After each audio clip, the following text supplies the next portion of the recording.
Welcome, Chuggalos, to another solo episode of the Brew Crew podcast. I'm your host, Matt, and I know it's been a few weeks since I've been on one of these, so I decided to get back on the horse and try to do one of these. Today, I'm going to be drinking 49th Mango Siam Sour and talk a little bit about my time up here in Alaska. I'm going to be drinking out of my new cooze that I got from Chuggalo Aaron up here from Seward Ale House, and on the back, that's where the real surprise is. Boom! A PBR ribbon. I've had quite a few PBRs this my time up here. If you follow me on Untapped Digital Bather, PBRs when I'm not drinking all the craft beer that Alaska has to offer has been a real eye opener. And an eye opener in the fact that they still have delicious beer all the way up here in the roof of the world, if you will. I decided to pick this beer because, believe it or not a lot of sours up here in Alaska, and I needed to cleanse my overall palate from the last couple of weeks. So the craziest thing about Alaska, outside of the work hours and everything like that, is the summer solstice was just 2 days ago. It never gets completely dark here in Alaska, and it's weird. So like you're driving home, from hanging out with friends after missions or whatever, and the sun is still way up in the air, like a few fingers. If you put your fingers on the horizon, the sun is still well over that, like 10:30 at night. And then you have to work the next day, so it never gets completely dark. The unfortunate thing with where I'm staying is the curtains never get blacked out, so you're trying to get like restful sleep. And a matte fact, if you will, I like it absolutely pitch black, like no bright alarm clock or anything like that. So that's been a challenge up here in Alaska. This beer is excellent because, again, I've been drinking heavier stuff, IPAs. The IPA craze is in full grips up here in Alaska. Between 49th, Midnight Sun, Anchorage, a lot of brewing is specific to Anchorage. I think the stat that I was told by locals within Anchorage is that they have 13 breweries in Anchorage, and Anchorage is about 240,000, 250,000 right in there, 250,000 people. So it's interesting on the embracing of that community, because, again, a lot of their stuff has to be imported. They can do some of their own hops or whatever, but a lot of it has to be imported to create all their craft beer. As far as where I would rank them, like my power rankings out of the ones I've been to so far, Anchorage Brewing by far is the best. 49th is really cool because they have a very large space, but it's multi-tiered. So like if you want to take in the Alaskan frontier or the water and then have mountains and the water in the same picture, 13,000 peaks, and then you're right on the bay. 49th, which I'm drinking today. Again, Mango Siam Sour. Sorry, Stacy. 6.1%. We've gone there multiple times just because the food, and again, I know I hark on it. I talk about people up here when I'm telling people about the podcast, is the death knell for any suggestion for me is, hey, where would you go for a good beer? And they're like, oh, go to blank. They have great food. Well, I'm more worried about the beer, and if they have great food, that's a positive. That's just the icing on the cake. So Anchorage, I would say, great beer, not as good of food.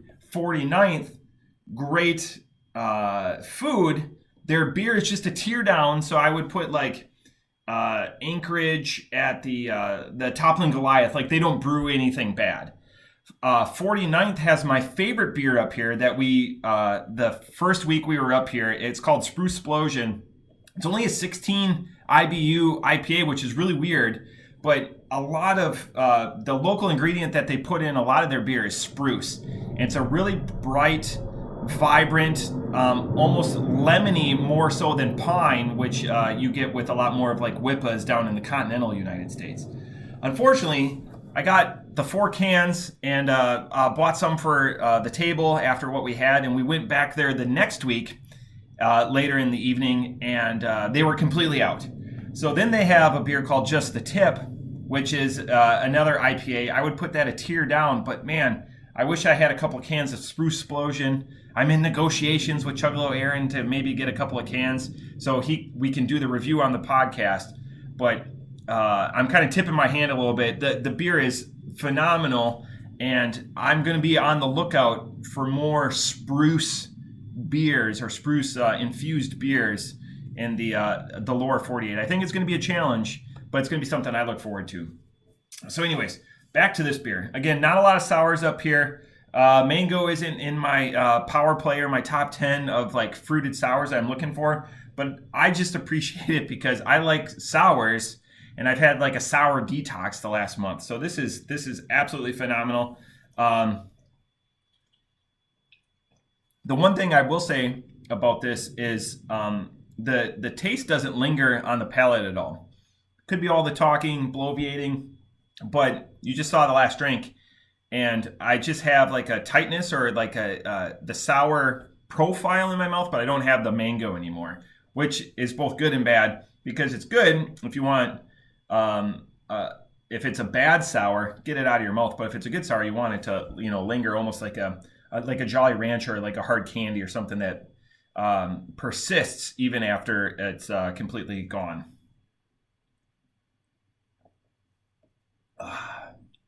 This beer is fantastic. Off the top rope, I'm vacillating between a 4.5 and a 4.75. I'm going to give it a 4.5. I'm just going to think I like it so much just because I haven't had a sour. So anyways, talking about the beer scene around here. All the breweries. So we've also gone to a couple of dive bars. If you know me and JT, we talk about like our affinity for dive bars. So typically what we'll do is we would go to the 49th. We'd walk through the parking lot. That's the one drawback I have so far with Anchorage. Everywhere it costs money to park. There's no free parking unless you get out of the touristy area, which is smart. But like for dinner, in that witching hour, it's like $20 to park your vehicle for 2 hours. So have a couple of drinks, dinner, or whatever. And then our place that we go, this dive bar, it's called the Gaslight, and it's got one of those inflatable pads, and it's got a riding bull on it. And the best part about that is the bartender that seems to be there when we go there, she is like, I've got comebacks, and I consider myself quick-witted. She puts me to shame every time. So now we almost have sparring sessions, and I try to like rehearse in my mind some stuff. It never works. And, she always goes, how's your day going, blah, blah, blah. And because I'm always ordering a couple of Tallboy PBRs because I had some good stuff with dinner. I don't need to consistently be at that level. And she's like, if the place is on fire, just make sure that my body's in it. And you lock the doors or something like that. Just very self-deprecating. It's never towards the customer. But she just beats up on herself so much. And like the locals are sitting there on the rail. And we're probably still there earlier in the day for here. And they all just start laughing or whatever, because obviously they can tell that I'm not from around, I'm wearing shorts and flip-flops or whatever, even though the weather here is mid-60s to low 70s, but it just feels super comfortable because the sun is typically shining quite a bit.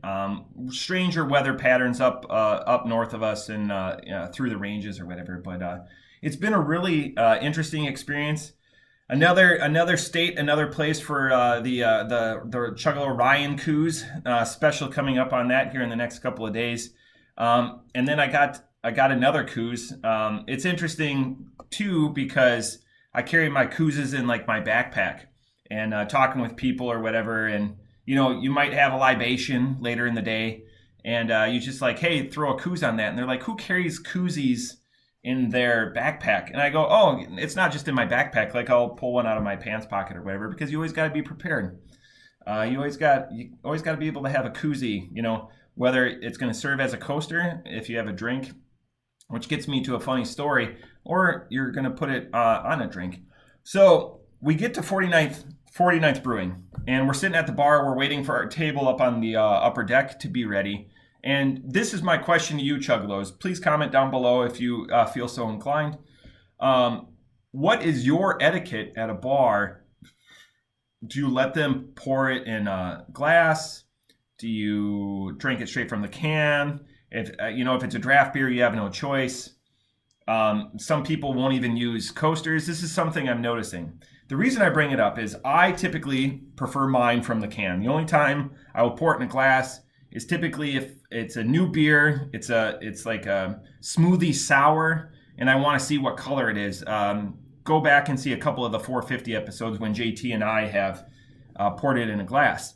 I enjoy it just as much of a can. Consider me like a pre-Cicerone heathen or whatever because I'm not letting it breathe or whatever.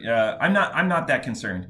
If it changes the profile that much, I guess call me a heathen or a Neanderthal or a knuckle dragger because I don't understand that profile, and I'm fine with that.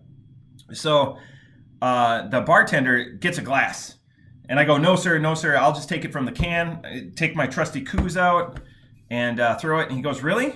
So then the best part is my buddy up here, Chuggalo Aaron, shows up, and he goes, what are you having? Spruce Explosion. And he goes, I'll take mine too. And the guy goes, and he goes, nope. And he goes, what's with you guys just drinking out of the can? And we try to say like magnanimously, we just don't want to dirty extra dishes, which is true part of it, but I just enjoy it just as much out of a can, and the cooze is so satisfying. Second week, we go to the same bar. Again, they're out of Spruce Explosion, so we're just doing like just the tip. And the guy brings it to the table. And I order it. I go, hey, I don't need a glass. It's just going to be less for you to carry. We're about to get our appetizer. Appetizers are delightful up here. And reindeer, yak burgers, like all of this like exotic ruminant. Ruminant is like a cow, anything that chews or like cuds like that. So with that, like the yak and the reindeer, fantastic. And I go, just the can, please. All right, he got it. He acknowledges it, and he comes back, and I go to grab it, and he goes, no, and he's got a glass, and he cracks it, and just stares me in the eye. Oh, so then Aaron is sitting adjacent to me. And he goes, nope, sir, just the can. And because it's a tulip glass and it's going to warm up or whatever, does the same thing to Aaron. And I go and he goes, trust me, it's better from the glass. I had that beer downstairs from the can. I had it from the glass. There's no difference. I'm saving you. Please. So again, it upset me because in that point, so I would say I didn't tip him as much. I still tipped well over 15%, but I didn't tip him as much because he did that. And again, just it's a preference thing. And I don't think I'm being too picky or whatever like that. But he stared at like he made even after I made an overture at the table after he delivered said beer. Quite good. Again, I'm comfortable with 4.5. Well, hopefully next week. JT and I get back on a normal schedule. I don't think I have any trips coming up. Again, we tried to make this work. JT and Steb stepped in with an all-star episode where they were sweating their balls off, which is hilarious how many times I'm going to play a drinking game to that on the plane ride home every time that they're talking about sweating and wiping their brow or whatever. The carriage house is a real adventure. So no, I've appreciated the yeoman's effort that has gone into creating content for you, the Chuggalos, when I've been gone. I apologize that I haven't been able to get on here as much as I want to, or hook up with JT. Take that any way as you want, because I know I do, to create you guys content. But again, Alaska's been a hoot. Can't wait to get to the lower 48 and actually see it get dark at night. Until then, crack a cold one for me. Cheers.